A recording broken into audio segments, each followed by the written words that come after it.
joining in.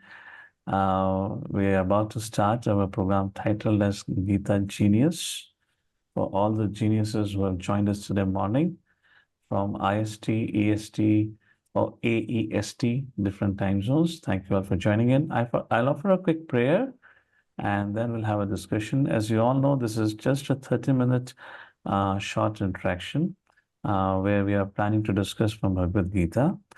And after offering prayers, I'll do a quick recap of what we discussed last time and the subject matter for today.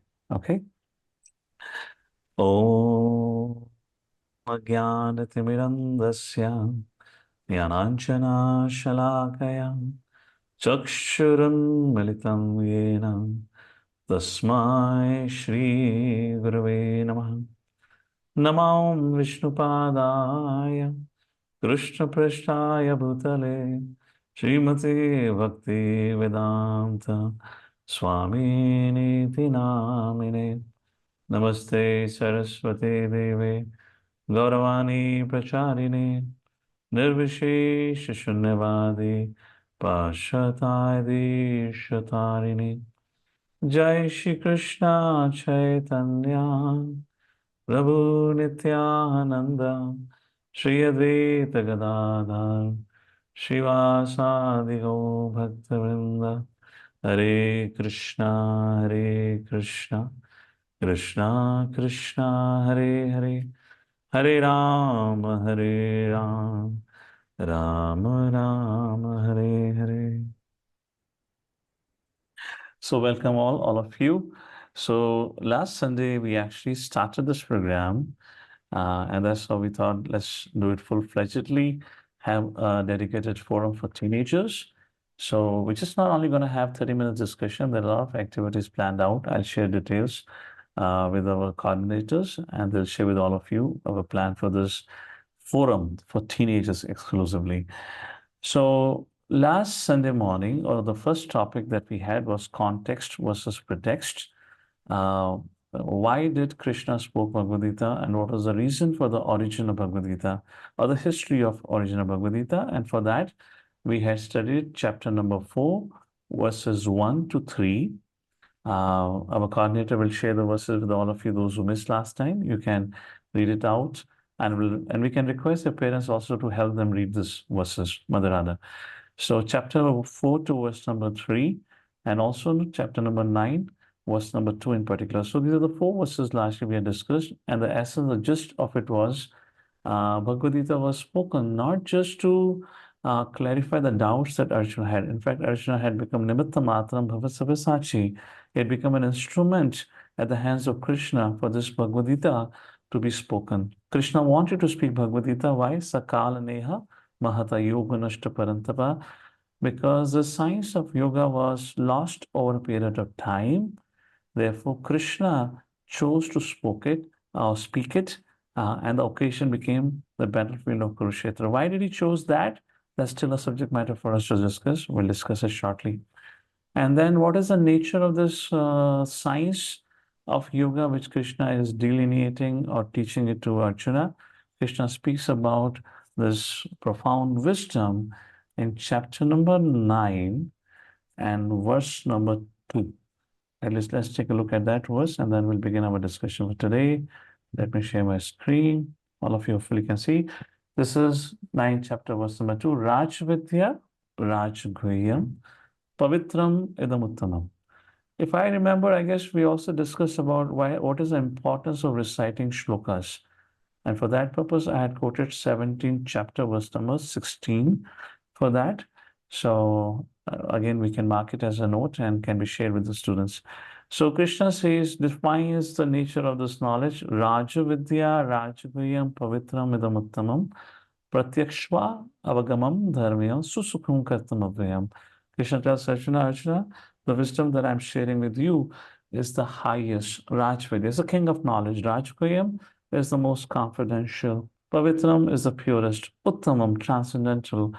Pratyakshva avagamam dharmyam. It gives you the direct perception of dharma. In fact, it brings you face to face with the object of dharma, that is the Supreme Lord. Susukham, and your life becomes all blissful. Kartam avvayam. When you execute the teachings of Dharma as delineated or taught through the message of Bhagavad Gita, then it becomes Suskhum Kartam. It's very blissful.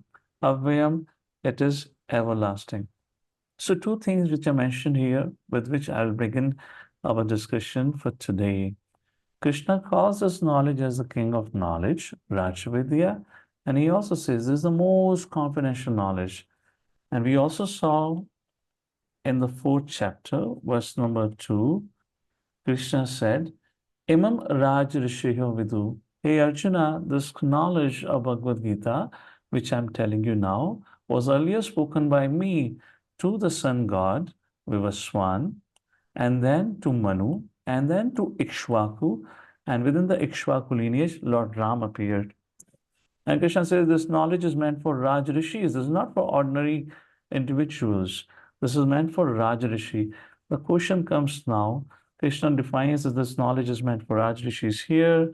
And the ninth chapter, verse number 2, Krishna says, this is the king of the knowledge, and this is the most confidential knowledge. So in today's discussion, our subject matter would be the process of knowledge. How to understand Bhagavad Gita, or how we can understand Bhagavad Gita, and if to understand Bhagavad Gita, is there any prerequisite or qualification required? Yes, Krishna speaks about it, and that is what we're going to discuss on it. Give me a quick second. Where is my, yes. So let's take a look at it. Perfect. And let me share my screen. So I have a small slide deck, and then we'll go back and look at the verses again. So in 13th chapter, Krishna speaks about the process of knowledge. So it's very important to note for all of us, the education system was actually originally established by Lord Shri Krishna himself, and that was Parampara, that is Guru Shishya system. And Bharat, or Indian history, documents the system as ancient as the beginning of the time. If we talk about Ramayana, we saw how Lord Ram, Lakshmana went with Vishwamitra Muni and they learned the art. And prior to that, also, they learned from Vashishta Muni like that. In case of Krishna, 5,000 years ago, he went to the ashram of Sandipani Muni along with Balram and others, and they learned the science. This is called, so traditionally, we had 64 arts that were taught to the students. So like that, education system is not recent, unlike in the Western civilization, where it started as early or let's say as late as the beginning of the 17th century. There was no organized educational system, unlike in Bharat's culture. And I'll give you an evidence of it at the end of the presentation. So while speaking about this process of knowledge, that is how to receive through parampara, then Krishna also speaks about in Bhagavad Gita, what is the qualification of the student, or how we can acquire a spiritual knowledge. And this is from 13th chapter, verses 8 to 12. And this is the subject matter for today. We'll be reviewing these verses. I may not be able to review these verses in our presentation, but it'll be homework, and we'll have a quiz for all of you based on this. So let me ask all of you, please use the chat box to put in your answers. Okay? What do you think is knowledge? Is it about gaining information? Is it about memorization? Is it about building a good character and practical behavior? Or is it all of the above? Please use your chat box, put in your thoughts. 1, 2, 3, 4. What do you think? You can write it down quickly. What do you think, according to you, is knowledge? All of you are going through your education. Where is the major emphasis is placed in today's educational system? So as while you continue to put in your answers here, major emphasis in today's educational system is on gaining information and memorization largely. However, in Vedic education system, what we are speaking about is ancient educational system, which Krishna had established himself. The emphasis was largely on building good character and practical behavior. Therefore, the saying was, character is lost, everything is lost. Money is lost, nothing is lost. That was the time This is the way the education was taught before. Now today, education have changed. Education is, if today the goal is, if money is lost, everything is lost. If character is lost, nothing is lost. All right. So there's a gulf of difference in what was the process of knowledge before and today. So what is knowledge? Knowledge is not only about information or else memorization, but rather about exemplary personal character and personal behavior. All of your teenagers, you're grown up kids now, you can understand some of my conversation, which I'll have it now with you. Um, all of us, as while growing up as kids, we don't know anything. The purpose of education is to teach us values. The purpose of education is to teach about cleanliness. The purpose of education is to teach you about how to live in the society, how to deal with each other, how to respect our elders, etc., etc.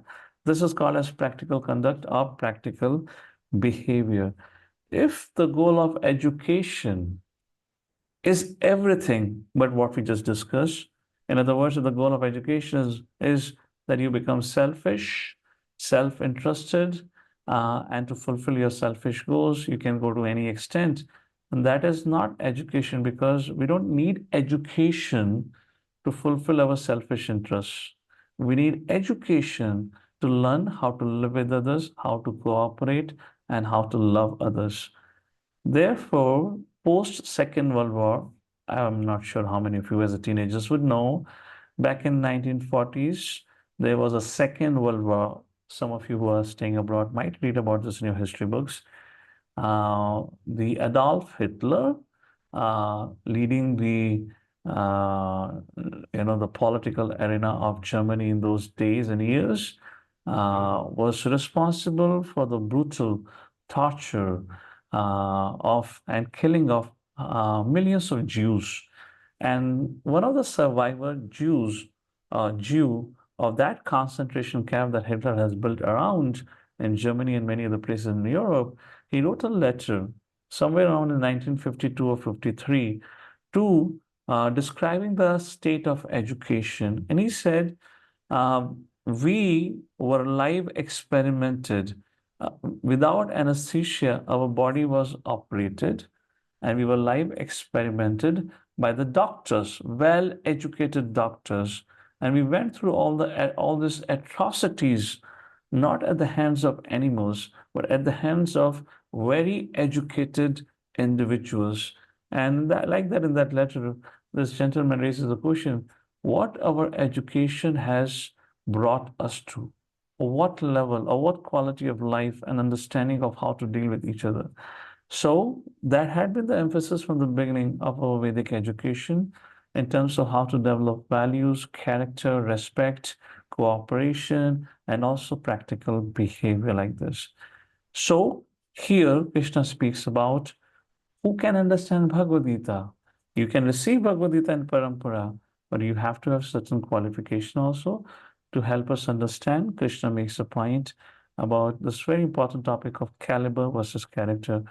Krishna says Vedic education or Vedic science can be understood by a person of character over a person of caliber. And today's society, your success in academics depends on caliber. How much you can memorize and how much you can write well in the paper, that defines your success. But there's no evaluation of your characteristics, of your values, of your conduct.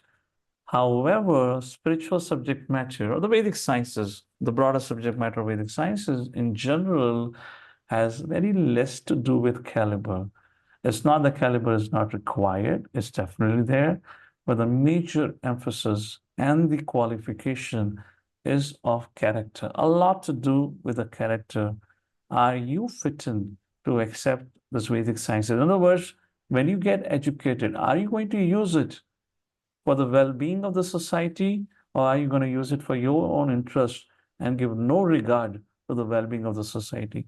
And that's how the gurus, the teachers, will evaluate students. And on this space, well, on this parameter, the admission were given, not on the basis of written test, how much percentile you have scored, and you get admission. That was not the criteria. And therefore, The real method of acquiring spiritual knowledge, Krishna speaks in 13th chapter, verses 8 to 12, our subject matter for today. Krishna says, is the cultivation of saintly qualities, and of which humility is foremost. And Krishna says, when we commit to spiritual lifestyle, as enunciated by Krishna through this conversation known as Bhagavad Gita about what spiritual lifestyle is, Krishna says, then we simultaneously develop all these saintly qualities. So, what are these qualities? Uh, Let me just share the verse. We all gonna recite the verse first, and then we'll take a look at this little presentation, which anyways I'll share with all of you for your later usage. All right, kids. So last time also I spoke, it is very important for us to recite Sanskrit shlokas and what to speak of something which has been spoken by Krishna himself. So I would speak a line and all of you can unmute yourself and repeat after me. Is that okay? So you all have the access to unmute yourself and let's repeat after me. Let's give a try if you can do that. Okay. Amanitvam madambitvam Amanitvam adambitvam ahimsa shantirajavam Ahimsa Shanti Shantir Rajavam Arjavam acharyopasanam saucham Charyopasanam Shaucham Cham धैर्यमात्मा विनिग्रहः Dhairyamaatma Hello. इन्द्रियार्थेषु वैराग्यम् Indriyateshu Indriyateshu Vargayam अहङ्कारा एव च Ahankara eva cha जन्म मृत्यु जरा व्याधि Janma Janma mrityu Mrityu jara Jara vyadhi Vyadhi दुःख दोषानुदर्शनम् Dukkha doshanu darshanam Doshanudarshanam असत् अनभिस्वङ्गः Asaktir Asaktanabhisvangaha anabhisvanagha पुत्रदाराग्रहादिषु Putradaragradishu नित्यं नित्यं च समाचित्तत्वम् Nityam cha samachitavya Samachittatvam इष्टानिष्टोपपत्ससु Tanishtopapatishu मयि चानन्ययोगेन Aichananyayogena भक्तिरव्याभिचारिणी Avyabhicharini विविक्तदेशसेवित्वम् Vivekta desha Sevitvam अर्थे संसदि Ratirjana Samshadi अध्यात्मज्ञाननित्यत्वम् Adhyatmanyana Nityatvam तत्त्वज्ञानाथ दर्शनम् Tattvajnanatha Darshanam एतज्ज्ञानम् इति प्रोक्तम् Etadjnanam iti proktam अज्ञानं यद् अतो अन्यथा Ajnanam yat ato anyatha Thank you, everyone. Kindly mute yourself. So here Krishna says, whatever I have spoken, this is Satiprokta means spoken by me. This is Jnana. Anything outside of this is nothing but Anyatha. Anything outside of this is nothing but Ajnana, ignorance. This is Jnana. Everything else is ignorance. Jnana means the process of knowledge. Let's take a look at the translation. Well, I will not look at the translation. I'll go back and share my slide deck. We'll see from there. And do not worry, kids. I know these are many verses, but we will discuss this gradually, okay? So Krishna, like this, talks about 20 items of knowledge, of which the foremost is humility, amanitvam, pridelessness, non-violence, tolerance, arjavam, that is simplicity, Acharyopasanam, accepting a guru, and cleanliness, Saucham. So, this is going to be a little long puppet, and we're not going to cover it today entirely. That's going to take its time. So, we'll divide these qualities into sections and we'll discuss in our upcoming sessions like that. But just to help you understand one aspect, when we talk about cleanliness, so yes, there is a lot of emphasis on cleanliness in our today's society also, particularly post-COVID. Uh, People have become pretty conscious about cleanliness, etc. But look at how Vedic sciences or Vedic culture, which is actually said to be the most advanced civilization, which during which course of time got lost, how they define cleanliness. I'm just giving one example for today, and we'll discuss each of these qualities, maybe 4 or 5 qualities in each of the session as we move along. So, cleanliness is not only a matter of cleaning the body. We wake up in the morning, we take bath, and there are other principles of cleanliness which we'll discuss.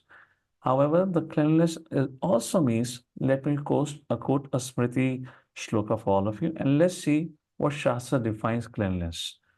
Saucham cha dvividham proktam.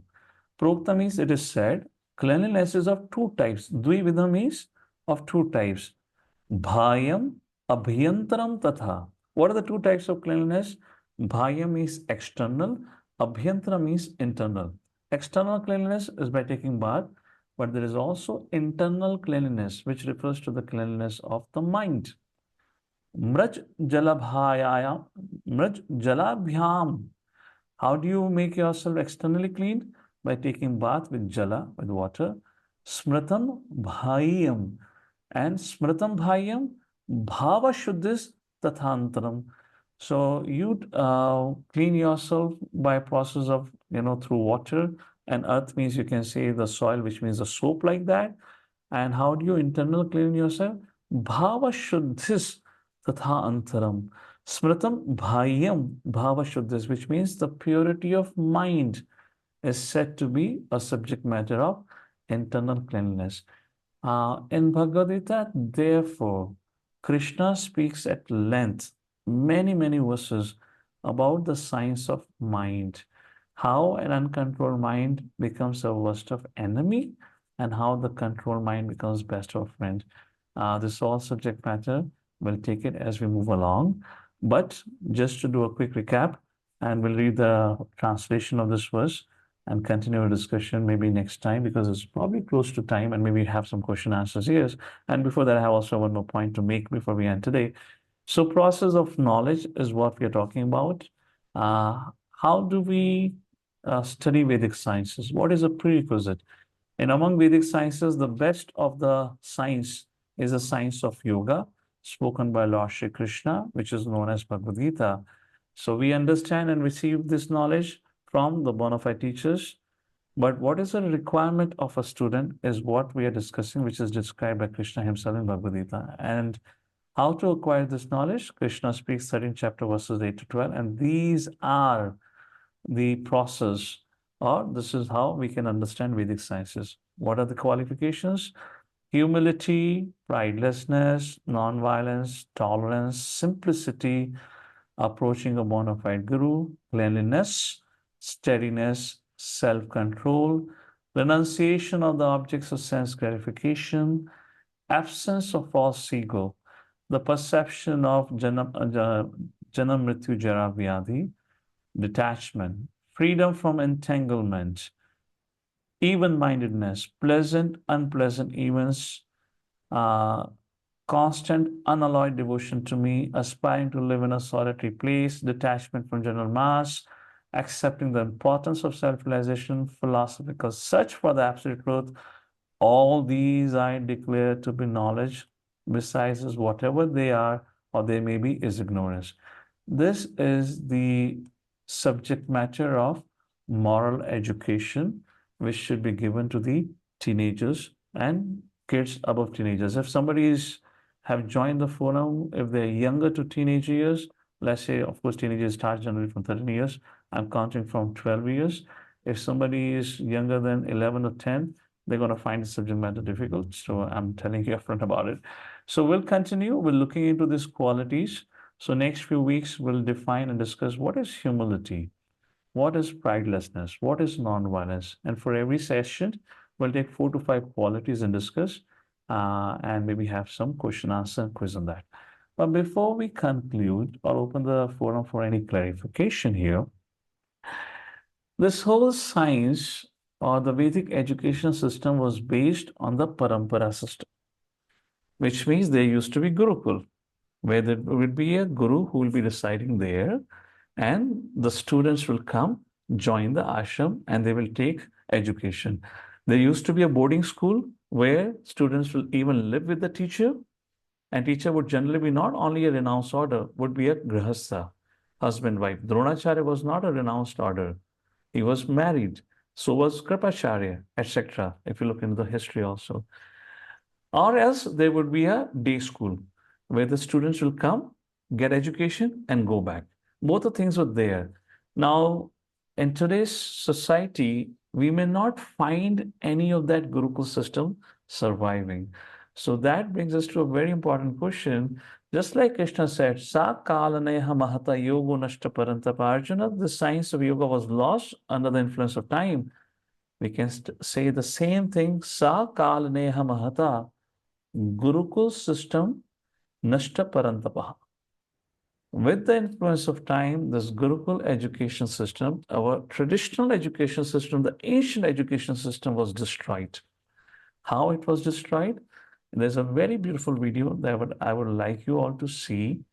But before we play that video, I'll have some interaction because some of you might have to leave because we're hitting 7 o'clock now. There's almost 1 minute to go. And with that short video, we'll get to know and understand how systematically our educational system was destroyed and was replaced with a modern education system where the emphasis is not on building character, teaching values, but the emphasis is only on making an individual become more and more self-centered and selfish. Because of which we are living in a world of cutthroat competition. Cutthroat competition means where only consideration is given to your caliber. How much you can score marks will determine how intelligent you are. The quality of intelligence is not determined by your ability to memorize. Memorization is a skill set of a mind, of what they call technically brain, not even mind. The function of intelligence is to discriminate. We have even misunderstood what intelligence means. Those who are grown up, they'll tell you that how it's not that only those who have scored good marks in the school and college, only they became successful. Of course, I don't want to frighten parents here. I'm not saying the students should not study and get good marks. That's not my idea. Otherwise, kids will take this as an advantage. Yes, now we have got somebody told us, our new guru told us not to worry too much about grades. That's not my idea here to tell. But I also want to emphasize how Vedic education system focuses a lot on character building. All right, so anyone has any quick points or clarification here? Otherwise, I've got, of course, I don't know if you have questions here. Otherwise, I've got a short video to play. For those of you who have to leave, they're more than welcome to leave. I'll share the link of the video on the WhatsApp group. You can watch it at your leisure. And those who want to watch it live with us, they can watch it live. Before I play the video, nonetheless, just now the conch played for, when Temple Hall, the conch was played for Darshanati of the Lord. I would also like to have darshan of our participants here. Who all are here. So just to see who all have joined today. I know many have joined for the first time. Okay, there looks like grown-up teenagers also here. I don't know if they're mothers of the teenagers. Okay, or maybe the grown-ups are still experiencing the teenage year symptoms. So they're still in the teenage consciousness. All of you are welcome. No worries about it. So can all of you please switch on your camera just to see who all are here around? Okay. So I see that parents also here. And then if your parents are not here, kids may invite your parents because I just wanted to pass on something to your parents. We're gonna create a forum of mentorship for kids here, teenagers. Our senior mentors who have asked to join this forum. We will be dividing this group in 10 students per mentor. because teenage years are really a very lonely time. If you remember your own teenage years, that's a time when we really get into conflict with our existing relationship with the parents, because that generation gap happens. We really can't be candid and speak about what's going on within us. So I want to create a system of a guide or a friend for our teenagers here. I will have a group size of, let's say, 8 to 10 students per mentor. I would really wish I could play that role, but my current schedules and activity would not permit. And plus, we have wonderful mentors who would like to play that role also. Nonetheless, I'll be present and available for each one of you whenever you need me. But we're going to divide this group. I would not do this exercise now. I would wait for another 2, 3 sessions and see how sincere our participants are. And based on that, then we're going to make a group. I will have 8 to 10 students per mentor, and then we'll create a facility for their interactions and also building up their relationship. And this is how we're going to take a look at this forum. This forum is not just going to be a teaching forum. Bhagavad Gita is not about theory. Bhagavad Gita is about practical action. So if in case I'm taking this onus to give my time to this forum, so we're going to also talk about some practical things, how we can, wherever we are today, how we can move to the next level of consciousness. And I'm going to play this short video. It's going to be around 15 minutes. So those who can have the patience to watch, they can watch it along. And those who want to watch it later on, please feel free to watch it later.